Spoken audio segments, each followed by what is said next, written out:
আসসালামু আলাইকুম, স্বাগত জানাচ্ছি আরটিভি রাতের সংবাদে। আপনাদের সাথে আছি আমি পারভিন মিতু। ত্রয়োদশ সংসদ নির্বাচন উপলক্ষে 237 আসনের সম্ভাব্য প্রার্থী তালিকা ঘোষণা করল জাতীয়তাবাদী দল বিএনপি। গুলশানে বিএনপি চেয়ারপারসনের কার্যালয়ে নাম ঘোষণা করেন দলের মহাসচিব মির্জা ফখরুল ইসলাম আলমগীর। ফেনী 1, দিনাজপুর 3 ও বগুড়া 7 আসনে লড়বেন বেগম খালেদা জিয়া। বগুড়া 6 প্রার্থী তারেক রহমান। মির্জা ফখরুল বলেন, শরিক দলগুলো নিজেরা আলোচনা করে প্রার্থী ঠিক করবেন। আতিকা রহমানের রিপোর্ট। আগামী জাতীয় সংসদ নির্বাচন উপলক্ষে অবশেষে সব জল্পনা কল্পনার অবসান ঘটিয়ে সংসদীয় আসনে বিএনপির দলীয় মনোনয়ন ঘোষণা করা হলো। গুলশানে বিএনপি চেয়ারপারসনের কার্যালয়ে 237 আসনে প্রার্থীদের নাম ঘোষণা করেন দলের মহাসচিব মির্জা ফখরুল ইসলাম আলমগীর। বিএনপি চেয়ারপারসন বেগম খালেদা জিয়া নির্বাচন করবেন 3টি আসন থেকে, আর ভারপ্রাপ্ত চেয়ারম্যান তারেক রহমান লড়বেন 1টি আসনে। দিনাজপুর সদর থেকে বেগম খালেদা জিয়া, বগুড়া 6 তারেক রহমান, বগুড়া 7 বেগম খালেদা জিয়া। বাকি আসনগুলোর ব্যাপারে পরবর্তীতে সিদ্ধান্ত নেবে দলের স্থায়ী কমিটি এবং শরিক দলগুলো নিজেরা আলোচনা করবেন বলে জানান মহাসচিব। এরপরে আমাদের সঙ্গে যারা যুগপৎ আন্দোলন করেছেন সেই সমস্ত দলগুলোর সঙ্গে কথা বলে আমরা যে সমস্ত আমরা ঘোষণা করিনি সেগুলো তারা আসতে পারেন, অথবা আমাদেরগুলো আমরা চেঞ্জ করতে পারি। এই কথাগুলো খুব পরিষ্কার করে জানিয়ে দিচ্ছি আমি। বিএনপির সর্বোচ্চ নীতি নির্ধারণী ফোরাম স্থায়ী কমিটির সদস্যরা মনোনয়ন নিয়ে প্রায় 5 ঘন্টা বৈঠক করেন। বৈঠকে লন্ডন থেকে ভার্চুয়ালি যুক্ত হয়ে সভাপতিত্ব করেন বিএনপির ভারপ্রাপ্ত চেয়ারম্যান তারেক রহমান। এবং কৃতজ্ঞতা জানাচ্ছি। আতিকা রহমান, আরটিভি, ঢাকা। সংখ্যানুপাতিক পদ্ধতি সহ 5 দফা দাবিতে আন্দোলনরত জামায়াতে ইসলামী সহ সমমনা 8 দল নতুন কর্মসূচি ঘোষণা করেছে। দুপুরে সংবাদ সম্মেলনে বাংলাদেশ খেলাফত মজলিসের আমির মাওলানা মামুনুল হক এ ঘোষণা দেন। জুলাই সনদ বাস্তবায়নে আইনি আদেশ জারি ও জাতীয় নির্বাচনের আগে গণভোটের দাবি জানান তিনি। আরপিও সংশোধন করা হলে তা মানা হবে না বলেও হুঁশিয়ারি দেন তিনি। নতুন কর্মসূচির মধ্যে রয়েছে 6 নভেম্বর প্রধান উপদেষ্টার কাছে স্মারকলিপি প্রদানের লক্ষ্যে গণমিছিল এবং 11 নভেম্বর বিক্ষোভ সমাবেশ। এদিকে ইসলামী আন্দোলনের আমির মুফতি রেজাউল করিম বলেন, একই দিনে নির্বাচন ও গণভোট হলে জুলাই সনদ বাস্তবায়ন ব্যাহত হবে, তবে কোনো জোট নয়, আসন সমঝোতা হতে পারে বলে জানান তিনি। এবং জুলাই সনদ বাস্তবায়নের ক্ষেত্রে বৃহস্পতিবার 6 নভেম্বর বিভিন্ন রাজনৈতিক দল ভিন্ন ভিন্ন গণমিছিল করে পল্টনে এসে আমরা একীভূত হব। যদি এর মধ্যে আমাদের এই দাবিগুলোর বিষয়ে যদি সন্তোষজনক কোনো অবস্থান গ্রহণ করা না হয়, অগ্রগতি না হয়, তাহলে সেই ক্ষেত্রে আমরা 11 নভেম্বর রাজধানীতে সমাবেশ করব। সরকারের একটি পক্ষ সংস্কারকে এড়িয়ে নির্বাচন বানচালের চেষ্টা করছে বলে অভিযোগ করেছেন জাতীয় নাগরিক পার্টির সদস্য সচিব আক্তার হোসেন। রাজধানীর বাংলা মোটরে দলটির কেন্দ্রীয় কার্যালয়ে সমসাময়িক রাজনৈতিক বিষয় নিয়ে সংবাদ সম্মেলনে কথা জানান তিনি। দায়িত্ব থেকে সরে গিয়ে গা বাঁচিয়ে সরকার রাজনৈতিক দলের কাছে সংস্কার ছেড়ে দিচ্ছেন কেন, এমন প্রশ্নও রাখেন তিনি।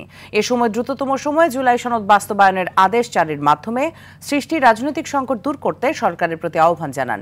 একই সময়ে এনসিপির মুখ্য সমন্বয়ক নাসির উদ্দিন পাটোয়ারি বলেন, তরুণদের বদলে অধিকাংশ আসনে গডফাদারদের মনোনয়ন দিয়েছে বিএনপি, যা জাতিকে আশাহত করেছে। সরকার সংস্কার বাস্তবায়নের বিষয়ে নিজেরা উদ্যোগী না হয়ে বরং গা বাঁচানোর মনোভাব ব্যক্ত করছেন। আমরা এর মধ্য দিয়ে সংস্কারকে বানচাল করে নির্বাচনকেও বানচালের দিকে নিয়ে যাওয়ার এক ধরনের প্রবণতা আমরা লক্ষ্য করছি। আমরা ঐক্যমত্য কমিশনের যে সুপারিশ সরকারের কাছে উপস্থাপন করা হয়েছে, সেই প্রস্তাবনা 1 অনুযায়ী অতি দ্রুত সময়ের মধ্যে সংবিধান সংস্কারের বিষয়গুলোকে প্রধান রেখে জুলাই সনদ বাস্তবায়নের যে আদেশ সেটা জারি করার আমরা দাবি জানাচ্ছি। দুঃখজনক বিষয়, আমরা এই গণ অভ্যুত্থানে বাংলাদেশের হলো 50% যে তরুণ সমাজ, আমরা মনে করেছিলাম ভালো ভালো কিছু প্রার্থী পাবো। এটা আমাদের হতাশ করেছে তাদের প্রার্থী তালিকায়। অধিকাংশ জায়গায় এসেছে গডফাদার যারা রয়েছে তারা। আগামী নির্বাচনে জেলে থাকা আসামিরাও ভোট দিতে পারবে বলে জানিয়েছেন প্রধান নির্বাচন কমিশনার এএমএম নাসির উদ্দিন। এছাড়া প্রবাসীদের পাশাপাশি নির্বাচনে দায়িত্ব পালনকারীদের ভোট দেবার ব্যবস্থার জন্য 16 নভেম্বর একটি অ্যাপ চালুর কথা জানান তিনি। এছাড়াও এবারের জাতীয় নির্বাচন বাংলাদেশের ভবিষ্যৎ গতিপথ নির্ধারণ করবে বলেও মন্তব্য করেন সিইসি। আরও জানাচ্ছেন নাজমুল হুদা। রাজধানীর ভাটারায় আগামী নির্বাচন ঘিরে আনসার ভিডিপি সদস্যদের ভোট কেন্দ্রের নিরাপত্তা নিশ্চিতের মহড়া ও প্রশিক্ষণ কার্যক্রম পরিদর্শন করেন প্রধান নির্বাচন কমিশনার। পরে তিনি জানান, এবার জেলে থাকা আসামি, প্রবাসী বাংলাদেশি এবং নির্বাচনে দায়িত্ব পালনকারীরাও ভোট দিতে পারবে। এই যে ইলেকশনে যারা দায়িত্বে থাকবেন তাদেরকে ইনক্লুড করেছি, চেষ্টা করছি আমরা। সরকারি চাকরিজীবী যারা বিভিন্ন জায়গায় কর্মরত থাকেন, ভোটার এলাকার বাইরে থাকেন, তারা যাতে ভোট দিতে পারবে সেই ব্যবস্থা আমরা উদ্যোগ নিয়েছি। আইনি হেফাজতে যারা জেলে আছে তারা তো এই দেশের নাগরিক, তারাও যাতে ভোট দিতে পারেন সেই ব্যবস্থাও সেই উদ্যোগ আমরা নিয়েছি।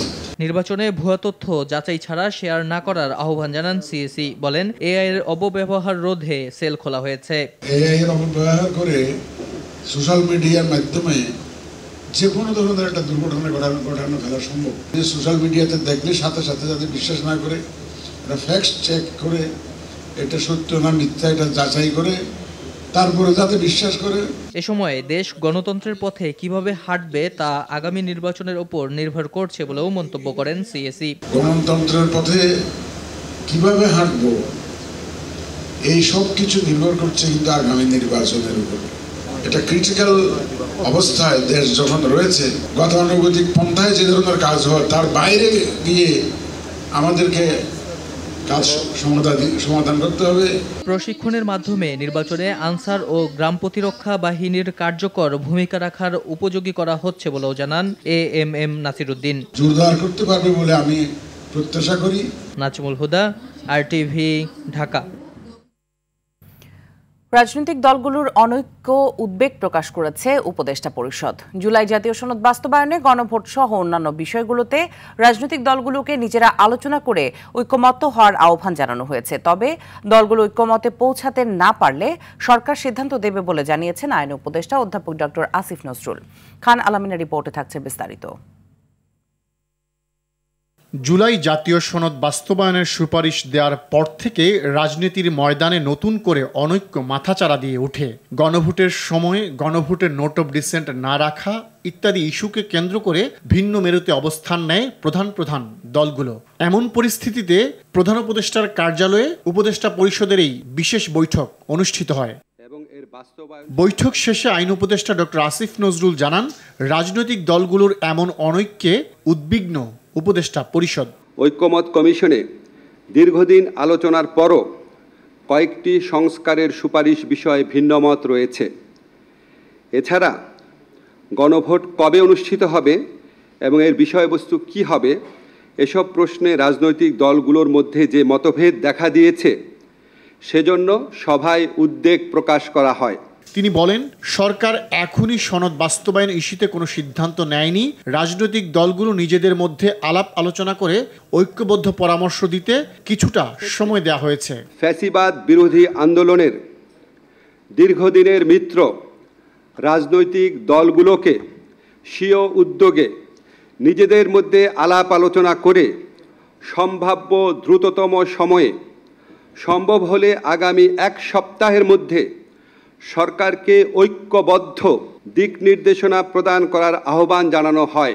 বর্তমান পরিস্থিতিতে কালক্ষেপণের যে কোনো সুযোগ নাই, সেটাও আমাদের সবার বিবেচনায় রাখা প্রয়োজন। ফ্যাসিবাদ বিরোধী আন্দোলনে যেভাবে আলোচনার টেবিলে বসে একমত হয়েছিল রাজনৈতিক দলগুলো, এবারও সেভাবেই এগিয়ে যাওয়ার আহ্বান জানান তিনি। যারা ফ্যাসিবাদ বিরোধী রাজনৈতিক দলগুলো আছে, ওনারা 15 বছর নিজেরা আলোচনা করে বহু গুরুত্বপূর্ণ সিদ্ধান্ত নিয়েছেন। ওনারা অত্যন্ত প্রতিকূল সময়ে একসাথে আন্দোলন করেছেন, একসাথে নির্যাতনের শিকার হয়েছেন। ওনারা সে উদ্যোগে নিজেরা আলোচনা করে আমাদেরকে একটা ঐক্যবদ্ধ নির্দেশনা দিবেন, এই প্রত্যাশা করছি। ওনারা যদি ঐক্যবদ্ধ নির্দেশনা না দিতে পারেন, অবশ্যই সরকারের মতো সিদ্ধান্ত নেবে। সভায় ফেব্রুয়ারির প্রথমার্ধে জাতীয় সংসদ নির্বাচন অনুষ্ঠানের বিষয়ে সরকারের অঙ্গীকার ব্যক্ত করার কথা জানান আইন উপদেষ্টা। সরকারের সংকল্প পুনর্ব্যক্ত করা হয়। খান আলামিন, আরটিভি, ঢাকা। সাধারণ নির্বাচনের আগে গণভোট আয়োজন সংবিধান পরিপন্থী বলে মনে করেন সংবিধান বিশেষজ্ঞ ও জ্যেষ্ঠ আইনজীবী ডক্টর শাহাদিন মালিক। সুপ্রিম কোর্ট প্রাঙ্গণে সাংবাদিকদের প্রশ্নের জবাবে তিনি বলেন, সাধারণত সংসদ একটি আইন পাশ করলে বা সংবিধানের সংশোধন পাশ করলে দ্বিতীয় ধাপে গিয়ে জনগণ সেটাকে গ্রহণ করেছে কিনা সেজন্য গণভোট হয়। সংবিধান বিশেষজ্ঞ আরও বলেন, নির্বাহী বিভাগের প্রধান হওয়ায় জুলাই সনদের অধ্যাদেশ জারি করতে পারেন না প্রধান উপদেষ্টা। সংসদ না থাকায় রাষ্ট্রপতির এই অধ্যাদেশ জারির ক্ষমতা আছে বলেও জানান ডক্টর শাহাদিন মালিক। সংবিধান সংক্রান্ত ধারা এটা তো বর্তমানে সংবিধানের পরিপন্থী, সাংঘর্ষিক। গণভোট একসময় হয়তো আয়োজন করা যাবে, কিন্তু আগে গণভোট পরের সংসদটা হয় না। অতএব আগে সংসদ নির্বাচন হয়ে তাড়াতাড়ি তারপর সংসদ যদি পাস করে মনে করে এটা গণভোটে দেওয়া দরকার, তখন এটা গণভোটে যাবে। আর এই 48টা প্রস্তাবের উপরে গণভোট মানুষ কেমন করে বুঝে হ্যাঁ না বলবে, এটা তো সম্পূর্ণ অবাস্তব একটা প্রস্তাব। শুধু এক ব্যাংক থেকেই প্রায় ২,০০০ কোটি টাকা লুট করে পাচার করেছেন শেখ হাসিনার সাবেক বেসরকারি বিনিয়োগ উপদেষ্টা সালমান এফ রহমান। দুর্নীতির দালিলিক প্রমাণ মেলায় তাকে সহ ৩৪ জনের বিরুদ্ধে ৫টি মামলা করেছে দুদক। সংস্থার মহাপরিচালক জানান, সালমান এফ রহমানের দুর্নীতির একটি ক্ষুদ্রাংশ পর্যায়ক্রমে অন্যান্য দুর্নীতির ঘটনায়ও আইনানুগ ব্যবস্থা নেওয়া হবে। দুদকের ৫ সদস্যের অনুসন্ধান টিম বলছে, শুধুমাত্র জনতা ব্যাংক থেকেই ২০২১-২২ অর্থ বছরে ১,৯৩৯ কোটি টাকা ঋণের নামে লুটপাট করে পাচার করেছে বেক্সিমকো গ্রুপ। সাংবাদিকদের প্রশ্নের জবাবে দুদক মহাপরিচালক বলেন, নির্বাচন কমিশন চাইলে আসন্ন নির্বাচনে প্রার্থীদের হলফনামায় সম্পদের তথ্য খতিয়ে দেখবে। মানে শুধু আত্মসাৎ না, এখানে কিন্তু অনেকগুলো আছে, প্রতারণা আছে, জালিয়াতি আছে, আত্মসাৎ আছে, ক্ষমতার অপব্যবহার আছে, এবং এই দেশে বিদেশে অর্থ পাচারের সেই স্থানান্তর, রূপান্তর, হস্তান্তর আছে, অর্থাৎ মানি লন্ডারিং প্রতিরোধ 2012-এর সংশোধন। এটা জনতা ব্যাংক লোকাল অফিস। ইয়াস। বর্তমান আইন শৃঙ্খলা পরিস্থিতি ভালো থাকায় নির্বিঘ্নে ও সুষ্ঠুভাবে জাতীয় নির্বাচন অনুষ্ঠিত করা সম্ভব হবে বলে জানিয়েছেন স্বরাষ্ট্র উপদেষ্টা জাহাঙ্গীর আলম চৌধুরী। দুপুরে মুন্সিগঞ্জের সিরাজদি খান উপজেলার ডরমেটরি ভবনের ভিত্তিপ্রস্তর উদ্বোধন শেষে তিনি কথা জানান। এ সময় স্বরাষ্ট্র উপদেষ্টা আরও জানান, প্রশাসন ও আইন শৃঙ্খলা বাহিনীর সমন্বিতভাবে কাজ করছে। এমন অবস্থা বজায় থাকলে নির্বাচন সুষ্ঠুভাবে আয়োজন করা সম্ভব হবে। নির্বাচনের পরিবেশ ভালো এবং আইন শৃঙ্খলা পরিস্থিতিও যেটা, এটা দিয়ে ভালোভাবে নির্বাচন করা যায়। ছোটখাটো দুই একটা ঘটনা ঘটবেই, ছোটখাটো ঘটনা যদি না ঘটে তো চাকরি থাকবো না। দেশের বিভিন্ন জেলায় বিক্ষোভ করেছে বিএনপির মনোনয়ন বঞ্চিতরা। চট্টগ্রাম ৪ আসনে বিএনপির সাবেক যুগ্ম মহাসচিব আসলাম চৌধুরীকে দলীয় মনোনয়ন না দেয়ায় সীতাকুণ্ডের ভাটিয়ারি শহীদ মিনার এলাকায় ঢাকা চট্টগ্রাম মহাসড়ক অবরোধ করে বিক্ষোভ করেন তার কর্মী সমর্থকরা। কুষ্টিয়া ৩ আসনের সাবেক সংসদ সদস্য ও বিএনপির নির্বাহী কমিটির স্থানীয় সরকার বিষয়ক সম্পাদক অধ্যক্ষ সোহরাবউদ্দিনকে মনোনয়ন না দেয়ায় বিক্ষোভ করেছে তার অনুসারীরা। মেহেরপুরে ২ আসনে জেলা বিএনপির সভাপতি জাভেদ মাসুদ মিল্টনকে মনোনয়ন না দেয়ায় মেহেরপুর কুষ্টিয়া সড়ক অবরোধ করেন তার বিক্ষুব্ধ সমর্থকরা। কেবল কয়েকটি ধারা নয়, পুরো পঞ্চদশ সংশোধনী বাতিলের দাবিতে হাইকোর্টের রায়ের বিরুদ্ধে আপিল করেছেন সুজন সম্পাদক বদিউল আলম মজুমদার সহ 4 বিশিষ্টজন। সোমবার সুপ্রিম কোর্টে তাদের পক্ষে আইনজীবী শরীফ ভূঁইয়া এ আপিল করেন। তিনি জানান, রিটে তারা পুরো সংশোধনী বাতিল চেয়েছিলেন, কিন্তু হাইকোর্ট আংশিক বাতিল করায় কিছু সমস্যা তৈরি হয়েছে, এটা সম্পূর্ণভাবে কার্যকর হয়নি। আর বদিউল আলম মজুমদার জানান, পঞ্চদশ সংশোধনীতে আইনগত ও পদ্ধতিগত ত্রুটি থাকায় পুরো সংশোধনী বাতিল চেয়ে আপিল করা হয়েছে। 2021 সালে পঞ্চদশ সংশোধনীর মাধ্যমে সংবিধানের 54টি ক্ষেত্রে সংযোজন, পরিমার্জন ও প্রতিস্থাপন আনা হয়েছিল। এসব সংশোধনীর কিছু অংশ 2024 সালের 17 ডিসেম্বর বাতিল ঘোষণা করে হাইকোর্ট। পঞ্চদশ সংশোধনী আইনের একটা লং টাইটেল থাকার কথা, বিস্তৃত শিরোনাম থাকার কথা, যেখানে কি কি সংশোধনী করা হবে তার একটা বর্ণনা থাকার কথা, সেটা ছিল না। বেসিক স্ট্রাকচার, সংবিধানের কতগুলো মৌলিক কাঠামো, এগুলোই শুধু পরিবর্তন করতে পারে না, আর সংসদের এখতিয়ার রয়েছে সংবিধান সংশোধন করার। এইরকম আরও অনেকগুলো যুক্তি দেওয়া হয়েছে। এইসব যুক্তির কারণে পঞ্চদশ সংশোধনী আমাদের আপিল বিভাগে এটা পূর্ণাঙ্গ বাতিল করবে। আওয়ামী শাসনামলে ভিন্ন রাজনৈতিক মতাদর্শের কারণে 2 বার গুমের শিকার হন কেন্দ্রীয় ছাত্রদলের সাবেক যুগ্ম সম্পাদক মফিজুর রহমান আশিক। এই অভিযোগে ন্যায় বিচার চেয়ে সোমবার আন্তর্জাতিক অপরাধ ট্রাইব্যুনালে ক্ষমতাচ্যুত প্রধানমন্ত্রী শেখ হাসিনা সহ 7 জনের বিরুদ্ধে 2টি অভিযোগ দায়ের করেন ছাত্রদলের সাবেক এই নেতা। পরে সাংবাদিকদের কাছে তুলে ধরেন গুম ও নির্যাতনের বর্ণনা। জিএম মাহমুদ জানাচ্ছেন বিস্তারিত। সোমবার দুপুরে আন্তর্জাতিক অপরাধ ট্রাইব্যুনালে আসেন কেন্দ্রীয় ছাত্রদলের সাবেক যুগ্ম সম্পাদক মফিজুর রহমান আশিক। গুম ও নির্যাতনের অভিযোগ দায়ের করেন প্রসিকিউশনে।